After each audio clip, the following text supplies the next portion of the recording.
सरकारी कर्मचाऱ्यांचा गेल्या 3 दिवसांपासून संप सुरू आहे। ससून रुग्णालयामधील 90% कर्मचारी संपामध्ये सहभागी झाले, त्याच्यामुळे रुग्णसेवेवर ताण आलाय। ससूनमधील 600हून अधिक परिचारिका संपामध्ये सहभागी झाल्या, त्यामुळे रुग्णसेवेवर गंभीर परिणाम होण्याची शक्यता आहे। याचा आढावा घेतलेल्या आमच्या प्रतिनिधींनी पाहिला।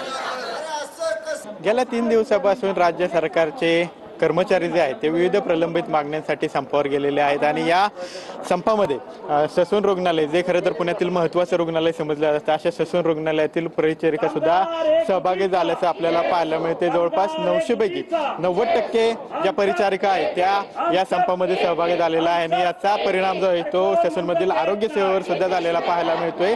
ससूनमध्ये येणाऱ्या जी रुग्ण आहेत त्यांच्यामध्ये जवळपास 50%ची घट झाली, तर शस्त्रक्रिया सुद्धा 25%वर आलेला पाहायला मिळतोय। त्यामुळे एकूणच या संपाचा जो परिणाम आहे तो मोठ्या प्रमाणावर रुग्णसेवेवर सुद्धा झालेला आपल्याला पाहायला मिळते। आपण या ठिकाणी पाहतोय की कशा पद्धतीने हे आपल्या विविध प्रलंबित मागणीसाठी हे सर्व परिचारिका जे आहेत त्या आक्रमक झालेला पाहायला मिळतात। हे सर्व परिचारिका जे आहेत त्या आपल्या विविध प्रलंबित मागण्यांसाठी आक्रमक झालेल्या आहेत आणि जोपर्यंत आमच्या मागण्या मान्य होत नाही तोपर्यंत आम्ही या ठिकाणी संप सुरूच ठेवणार असल्याची भावना जी आहे ती या परिचारिकांनी बोलून दाखवल्याचं आपल्याला पाहायला मिळते। कॅमेरा पर्सन सुशांत राऊतसह विनय जगताप, TV9 मराठी,